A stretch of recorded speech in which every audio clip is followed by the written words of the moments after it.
Presiden ke-7 Republik Indonesia Joko Widodo memulai safari politiknya bersama PSI. Sementara itu Wakil Presiden Gibran Rakabuming gencar melakukan kunjungan kerja ke daerah-daerah dan yang terbaru mengajak sejumlah mahasiswa untuk meninjau program MBG di NTT serta berkunjung ke Papua, saudara. Apakah kegiatan yang dilakukan dua tokoh politik ini saling berkaitan? Apakah ini upaya untuk mengumpulkan dukungan untuk mengarungi Pilpres 2029 maupun Pileg 2029? Kita akan membahasnya bersama dengan sejumlah narasumber yang sudah hadir melalui sambungan Zoom, saudara. Ada Ketua DPP PSI Bestari Barus, kemudian juru bicara PD Perjuangan Seno Bagaskoro, dan pengamat komunikasi politik UNPAD Kunto Adiwibowo. Selamat pagi Bang Bestari, Mas Seno, Mas Kunto. Selamat pagi Mas. Pagi semuanya Bapak-Bapak. Bang Bestari, saya mau ke Anda dulu nih. Sekarang lagi di Lampung juga Bang Bestari ikut Pak Jokowi. Oh iya. Bagaimana nih so far dari kemarin dan juga hari ini sambutannya dan juga kira-kira Pak Jokowi itu agendanya ngapain aja sih Bang Bestari? Saya kira terutama kepada Kompas, tapi yang media online sudah berkali-kali saya sampaikan ya, tapi hari ini kita ulang nggak apa-apa. Pak Jokowi itu bersama PSI mengunjungi menyambangi Rakorda Partai PSI Kabupaten Mesuji dan Tulang Bawang serta kemudian mengadakan kirab budaya. Nah, ini dilakukan sebagai awal dari kunjungan beliau untuk menunaikan janji, janji bahwa akan mendatangi 38 provinsi, bahkan kabupaten kota, bahkan kecamatan,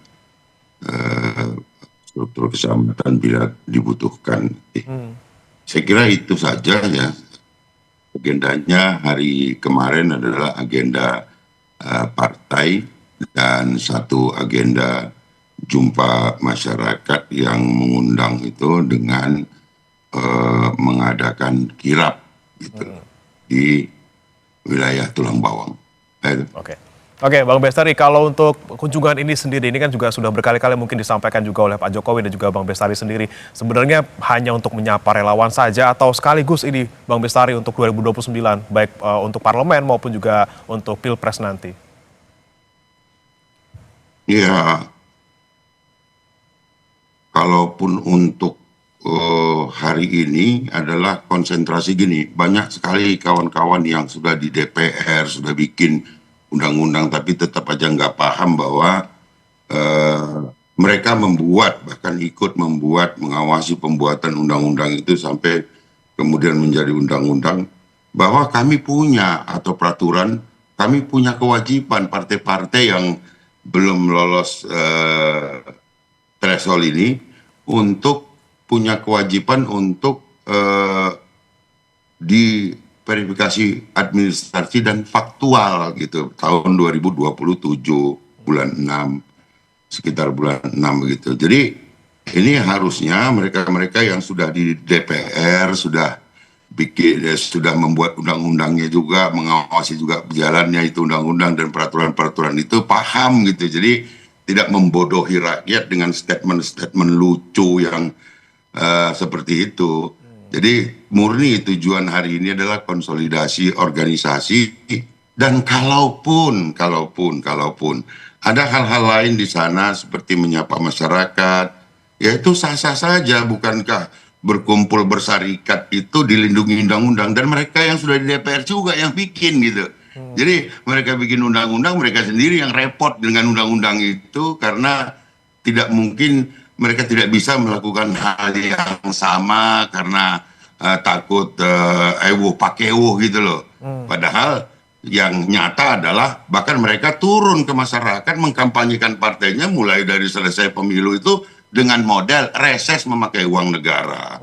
Ini kan yang perlu diketahui oleh masyarakat juga. Saya kira itu. Oke, baik. Saya ke Mas Seno. Mas Seno, dari PDIP sendiri melihatnya seperti apa? Ini safari Pak Jokowi sudah dimulai di Lampung. Apakah ini kemudian membuat PDIP juga gimana ya? Nggak mau curi start juga nih, ngikutin PSI juga? Enggak lah, kita biasa aja Mas. Itu kan hak konstitusional semua orang ya. Untuk melakukan apapun ada hak politik. Mau ketemu rakyat sekarang, mau ketemu rakyat kapan, besok lusa, itu hak semua orang. Dan kami sangat menyadari itu adalah bagian dari konsekuensi berdemokrasi. Justru kalau kita bicara PDI Perjuangan, kami sendiri makin solid kok hari ini. Makin banyak orang yang bergabung dengan kami, anak-anak muda bergabung, dan kami sedang sibuk mengkonsolidasi itu di banyak tempat gitu. Justru kalau bicara apa ada partai-partai yang harusnya waspada itu bukan kami. Misalnya Pak Bestari ini kan bukan dari PDI Perjuangan sebelum bergabung dengan PSI. Artinya banyak partai-partai lain yang harusnya hari ini itu sedang ya melihat dan ikut mewaspadai ini. Jadi jangan cuma kita terus yang ditanyain soal kewaspadaan menghadapi apapun itu yang kaitannya dengan safari politik Pak Jokowi. Karena faktanya sampai hari ini belum ada, saya melihat ada tokoh prominent nasional PDI Perjuangan yang bisa diajak bergabung meskipun tawarannya macam-macam. Sehingga saya kira ini hal-hal yang biasa saja. Beliau mau melakukan apa silahkan. Tapi alangkah baiknya kalau kemudian bisa jujur saja ya menyampaikan kepada masyarakat bahwa memang ini adalah kegiatan politik. Toh sudah saat beliau turun ke Lampung kemarin juga sudah langsung pakai baju dengan badge logo partai. Artinya kalau dulu disampaikan bahwa oh ini ada masyarakat, ada apa segala macam, masih agak malu-malu gitu ya menyampaikan kalau ini kegiatan politik, harusnya jujur saja disampaikan sehingga jelas gitu loh bahwa ini ya memang konsolidasi partai politik. Kepentingan konsolidasi ya ending poinnya adalah 2029 dan 2029 ya pemilu gitu. Bahwa kemudian hari ini ada banyak isu politik yang menarik untuk ditanggapi, tentu masyarakat menunggu bahwa bagaimana gagasan dari Pak Jokowi soal itu. Ada banyak kan isu yang bisa ditanggapi gitu, soal bagaimana misalnya pasca ada penangkapan pimpinan MBG itu bagaimana mengevaluasi pemerintah, soal bagaimana pasca misalnya ada 4 calon manajer KDNP yang meninggal dunia, itu bagaimana kira-kira evaluasi yang ditawarkan oleh Pak Jokowi dan partai politik barunya. Itu kan hal-hal yang menarik untuk ditanggapi sebagai politik ide. Jadi bukan sekedar politik kekuasaan, tetapi lebih ke politik ide. Bagaimana misalnya kalau bicara beban fiskal, bagaimana konteks IKN hari ini yang statusnya itu hari ini masih ya kita masih abu-abu sekali melihatnya. Apakah memang akan betul itu akan bisa diteruskan total oleh pemerintahan hari ini atau bagaimana? Soal bus dan kereta cepat misalnya di Bandung itu yang kemarin sempat di banyak mata memandang ya, pasca beban fiskal utang kita juga membengkak dan lain sebagainya.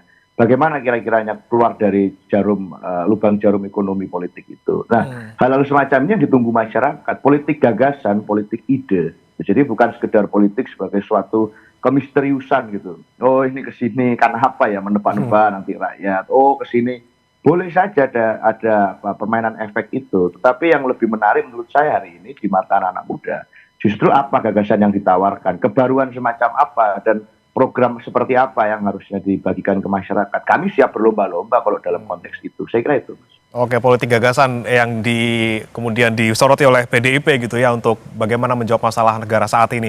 Saya ke Mas Kunto. Mas Kunto mungkin juga sempat beberapa kali di Kompas TV Anda juga menyampaikan pandangan Anda soal kunjungan Pak Jokowi saat ini ke Lampung begitu. Anda melihatnya ini memang lagi-lagi apakah curi start untuk 2029 dan ini juga lagi bareng-bareng juga nih paling tidak hampir dalam waktu bersamaan. Mas Gibran juga lagi ke daerah. Ada hubungannya nggak sih, Mas?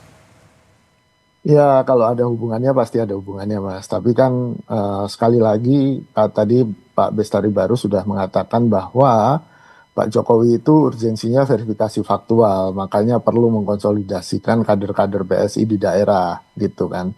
Dan memang itu sangat urgent sih, Mas, kalau verifikasi faktual. Walaupun kan PSI sudah 2 kali ya ikut pemilu dan lolos verifikasi faktual. Harusnya yang ketiga ini bukan sesuatu yang sangat sulit dilakukan oleh PSI karena punya track record ikut pemilu 2 kali gitu. Dan kalau dengan Mas Gibran kan konteksnya mungkin lain ya, Mas ya. Pak Jokowi dan Mas Kaisang lebih fokus ke PSI gitu kan. Makanya begitu mendarat langsung dari Solo pun sudah pakai baju PSI gitu kan. Dan secara terbuka menghadiri Rakorda ya Pak ya, di Pak Bestari ya, di Mesuji ya, dan di beberapa daerah di Lampung yang itu jelas adalah kegiatan partai politik gitu kan. Itu jelas gitu. Dan ini menurut saya ya masih sama, ini konsolidasi partai karena memang kalau kita mengikuti cuaca atau iklim menjelang 2029 kan ada musim konsolidasi, nanti sudah musim kemudian turun ke rakyat dan ada musim-musim lainnya. Nah, ini mungkin Pak Jokowi sekaligus saja, sekaligus konsolidasi, sekaligus menggait relawan, sekaligus ketemu dengan rakyat, karena memang kekuatan Pak Jokowi mau tidak mau harus diakui beliau adalah people person gitu kan. Bahkan sebelum melakukan safari ini tiap hari, hampir tiap hari di kediaman beliau di Solo selalu menerima tamu yang ratusan, bahkan sampai menurut catatan bisa sampai 1.000 orang satu hari kan itu untuk salaman dan berfoto bersama. Saya yakin tidak ada satu mantan presiden Indonesia pun yang pernah melakukan itu gitu, dan itu harus diakui sesuatu yang apa ya, orang atau masyarakat umum sangat merindukan untuk bisa bertemu mantan presiden, untuk sekedar bisa foto, untuk sekedar bisa salaman, dan itu membuat membekas di hati mereka. Dan menurut saya Pak Jokowi sangat pandai memanfaatkan itu.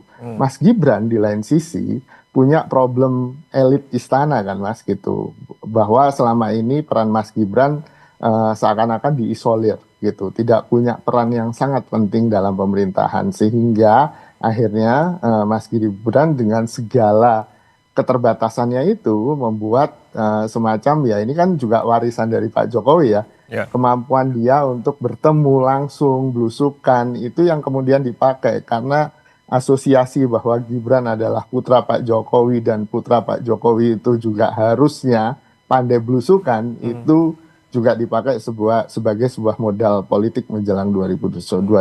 Jadi menurut saya ini berjalan secara paralel gitu. Dan itulah menurut saya kekuatan dari keluarga Pak Jokowi ini, Mas. Oke, baik.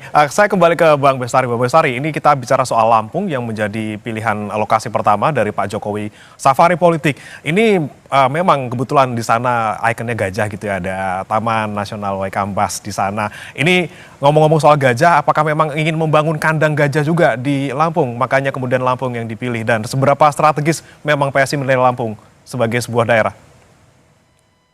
Ya, saya kira seluruh daerah di Indonesia itu perlu disentuh oleh PSI dan juga dijadikan basis-basis baru, karena memang efek 5 kali menang pemilu ini hanya pernah dilakukan oleh Pak Jokowi gitu ya. Banyak partai mencalonkan diri jadi presiden, bahkan Bu Megawati kan nggak lulus juga gitu, Ganjar nggak lulus, yang diterima masyarakat itu Pak Jokowi. Oleh karena itu standar kami dalam melakukan pergerakan di PSI mengangkat beliau menjadi patron ya dikarenakan oleh apa karya beliau yang ternyata itu yang sangat diterima oleh masyarakat. Kalau hal-hal lain kecil-kecil lah itu kan gitu. Dan tadi saya agak tertarik begini ya, kalau boleh bergeser sedikit tentang apa yang dilakukan oleh PSI. Sekurang-kurangnya PSI juga hari ini memberikan input lah kepada pemerintah supaya jangan lagi terjadi hal-hal seperti BLBI gitu kan. Coba itu tanya Mas Seno, berapa ratus triliun itu yang diampuni itu. Ya, Mas Seno, PDIP kan tahu banget itu soal itu. Nah, kemudian Indosat juga, begitu juga kapal tanker. Nggak sampai begitulah negara ini kan sebelum seberang kurut itu gitu. Kami berusaha untuk konsisten ke depan ini menjaga aset negara lah. Jangan disia-siakan atau dihibahkan kepada mereka-mereka yang cuman mau praktek ambil untung. Nah, terkait juga dengan bagaimana cara berpartai, ya PDIP nggak usah ngajarin partai-partai lain, biarin saja PDIP dengan jalannya sendiri, kami dengan cara kami. Jangan kemudian merasa harus membuat standar, harus seperti ini, harus seperti itu. Tidak juga seperti itu. Kami tentu akan bertanya, apa memang yang sudah dibuat PDIP selama ini? Selain protes-protes dan lain sebagainya, kan begitu. Jadi mari dewasa. Khawatir, kecewa, cemas boleh. Tetapi marilah menjadi partai yang dewasa, yang tidak perlu beragitasi propaganda untuk mendapatkan kembali simpati publik. Itu akan membuat kita lebih damai dan lebih kemudian bisa mensukseskan pasangan Prabowo Gibran ke depan. Saya kira penting menjadi perhatian kita gitu ya. Nah, kalau kemudian ada hal-hal yang kurang cocok dengan apa yang dijalankan oleh partai-partai lain, saya kira partai lain juga biar mengatur sendiri, dan khususnya kepada PDIP, ya sudah atur aja partai kalian. Kalau khawatir terhadap hal ini ya bebenah. ya kan? Ikut juga turun ke bawah. Tapi kan memang sudah turun, tapi menggunakan anggaran rakyat dalam bentuk reses dan sebagainya. Oke. Saya kira Ya. mari kita sama-sama bijak di dalam menyikapi hal-hal yang menjadi privasi bagi partai-partai lain atau organisasi lain. Kita hargai, kita apresiasi. Mana yang kalian tidak suka ya jangan laksanakan. Dan mana yang kami harus laksanakan selama tidak memakai uang negara dan itu berjalan di atas undang-undang, ya nggak usah juga banyak komentar yang nggak berguna gitu menurut saya. Terima Oke, kasih. baik. Mas Eno, gimana Mas? Emang betul PDIP sedang khawatir dan bagaimana dengan memang caranya PSI yang seperti ini dengan belusukan dan juga cara-cara yang dilakukan oleh misalnya Pak Jokowi dan juga Mas Gibran? Iya, simpel saja Mas. Saya harus mengklarifikasi beberapa hal ya. Yang pertama-tama yang pasti adalah Pak Jokowi jadi presiden itu 2 periode juga karena PDI Perjuangan. Maka tolong jangan dilupakan itu oleh teman-teman di PSI atau yang di mana-mana. Kami justru memberikan kesempatan bagi siapapun untuk menjadi apapun. Nggak perlu kemudian punya nama besar, nama keluarga tertentu. Nggak ada ceritanya di PDI Perjuangan seperti itu. Justru karena itulah kami memberikan kesempatan kepada Pak Jokowi untuk jadi presiden dan jadi. Mulai dari wali kota. Anda bukan memberikan kesempatan, Anda punya hak apa? Pak Bestari, saya tidak memotong Gitu. Pak Bestari. Oke, ditahan dulu Pak Saya Bang Bestari. menghormati Pak Bestari. Maka saya akan menyampaikan pikiran saya. Itu yang pertama. Sehingga tidak ada ceritanya kemudian kami itu pada waktu itu kemudian mendorong orang-orang yang kemudian hanya karena kedekatan keluarga, hanya karena nama besar keluarga dan seterusnya. Tidak ada di dalam mekanisme kami itu pemilihan ketua umum yang tidak demokratis di dalam konsep berpartai dan berorganisasi kami. Tentu berbeda, nggak bisa kami 2 hari masuk PDI Perjuangan jadi ketua umum. Justru itulah yang kemudian membuat suatu ekosistem yang menyebabkan Pak Jokowi bisa jadi presiden. Itu sampai kemudian... Ya, kalau di tempat kami nggak bisa meminta. Bang Bestari, tahan dulu Bang. Nanti saya kasih kesempatan ke Bang Bestari Bang. Mas Eno dulu silakan. Nggak masalah Mas. Tentu masyarakat bisa melihat juga kan. Saya nggak motong Pak Bestari dari tadi. Bahkan banyak isu yang mengklarifikasi. Oleh karena itu kemudian kalau bicara seperti itu, kami juga punya banyak catatan itu. Justru kemudian karena itulah pada saat kami merasa sudah banyak value yang tidak sepakat antara kami dan Pak Jokowi dan kami, dan khususnya Pak Jokowi dengan apa yang kami anggap sebagai nilai-nilai konstitusional, itulah kenapa kami memutuskan sudah memecat Pak Jokowi sejak lama. Sehingga tidak ada lagi urusan sebenarnya antara Pak Jokowi dengan PDI Perjuangan. Sudah tidak berrelevan lagi kami untuk berbicara mengenai apa yang kemudian Pak Jokowi mau lakukan. Itu terserah Pak Jokowi, nggak ada kaitannya dengan kami gitu loh. Sehingga kemudian karena banyak nilai-nilai yang kami anggap nggak setuju, nggak bisa kami sepakati itu. Misalnya kalau hari ini kita bicara apa sih yang kita mau tanya, yang ditanyakan Mas tadi bahkan belum dijawab oleh Pak Bestari soal bagaimana di Lampung itu Waikambas, Menteri Lingkungan Hidup hari ini kan tokoh PSI juga. Bagaimana kemudian melihat maraknya fenomena deforestasi yang dikritik oleh banyak anak-anak muda di medsos di mana-mana. Bagaimana melihat konteks dalam misalnya penurunan kualitas ozon kita. Itu kan tanggung jawab menteri dari PSI. Menteri yang harusnya hari ini ada di garda terdepan untuk menjawab masalah itu. Kalau memang bicara Waikambas, bicara gajah, ya itu. Ini kan berbeda sekali misalnya dengan yang dilakukan oleh iklim politik dunia yang bergerak ke arah sana. Kita tidak lagi kemudian menggunakan politik masa lalu yang mengandalkan pada ekonomi ekstraktif yang merusak alam. Nah ini kan yang tidak dipikirkan dan tidak muncul gagasan itu di kami selama ini. Yang ada adalah ya sibuk menyerang kami, sibuk melakukan taunting politik pada kami, sibuk terus membawa-bawa kami, gitu, berharap kami akan terprovokasi. Tetapi kan selama ini kami tidak membalas itu dengan apa? Kami membalasnya dengan gagasan dan ide. Ayo kita bergerak ke politik ide, ayo kita bergerak ke politik yang berkelas, ayo kita bergerak ke politik yang menyelesaikan masalah, bukan menjadi bagian dari menambah masalah. Kalau kami di PDI Perjuangan, saya rasa sekarang fokus di situ, kami santai-santai saja, gitu loh Mas. Jadi kami anggap ya silakan saja, tapi nanti kan ini kan tadi sudah bisa dilihat oleh masyarakat. Saya kira itu. Sebelum saya ke Mas Kunto, saya ke Bang Bestari lagi nih. Bang Bestari silakan ditanggapi Bang. Mungkin ini kan hanya usul dari PDIP gitu untuk bisa melakukan politik gagasan. Ya saya kira saya singkat saja. Kalau ke Waikambas, persoalan-persoalan berpemerintahan gitu kaitannya dengan apa namanya katakanlah pekerjaan para kementerian, tentu harusnya PDIP ini lebih paham gitu. Karena mereka yang ada di dewan sana berkomunikasi gitu. Tapi kok melempar kepada masyarakat gitu, seakan-akan sudah menyerah dengan keadaannya, kemudian melemparkan ini menjadi isu masyarakat yang belum tentu valid gitu ya. Tapi itu pun nggak apa-apa lah kalau memang cuma tinggal segitu yang ada, ya sudah, asal berguna saja bagi manfaat dan bermanfaat bagi masyarakat ke depan, ya terima saja PDIP ini apa adanya, kan begitu ya. Nah kemudian kalau soal Waikambas dan kebetulan tadi kok ada sepertinya getar yang nyampe gitu ya. Memang kita ini lagi persiapan mau perjalanan ke Waikambas juga gitu. Dan kita mau melihat ada apa di sana. Di sana nanti akan ada beberapa kegiatan ya, penerimaan gelar bahkan kehormatan dari Waikambas gitu.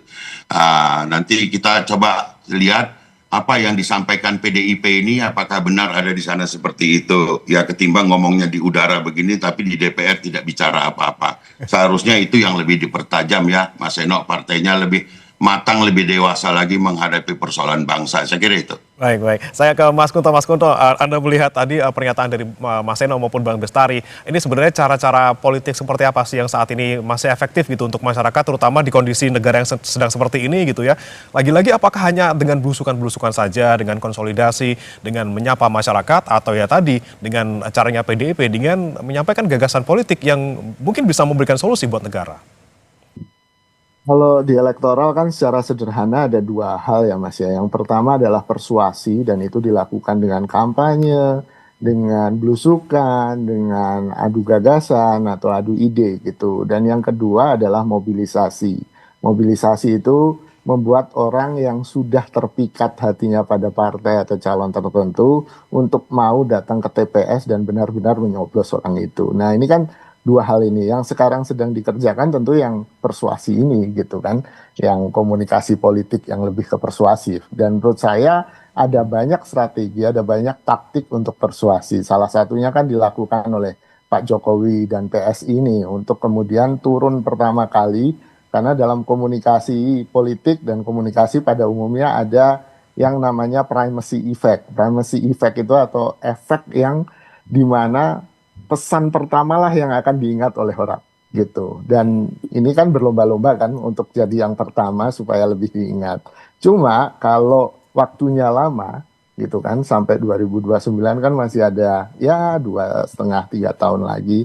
Ini yang perlu kemudian terus diisi terus gitu, nggak cukup yang pertama saja, tapi terus diisi supaya nggak juga dimasuki oleh yang lain kan gitu persuasinya. Dan menurut saya ini masih jadi ya masing-masing ceruk pemilih punya preferensi masing-masing kan Mas. Dan menurut saya mungkin Pak Jokowi dan PSI sudah memetakan bahwa di Lampung karena banyak transmigran, banyak juga pemilih yang sukunya dari Jawa gitu kan, punya kedekatan dan punya preferensi belusukan gitu, melihat calon-calon untuk belusukan itu dianggap lebih pas gitu kan.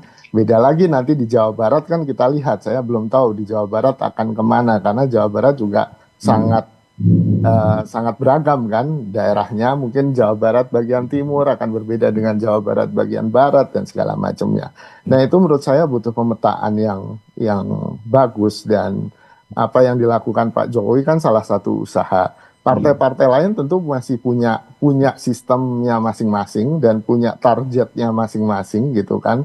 Yang kemudian kalaupun nggak merasa khawatir atau merasa khawatir dengan gerakan yang dilakukan oleh Pak Jokowi dan PSI, ya ini yang harus dipertimbangkan ya tadi, apakah pemetaannya udah bagus, apakah juga sudah taktik-taktik yang dipersiapkan sudah pas gitu kan. Ini yang kemudian akan dibuktikan nanti kan Mas. Gitu.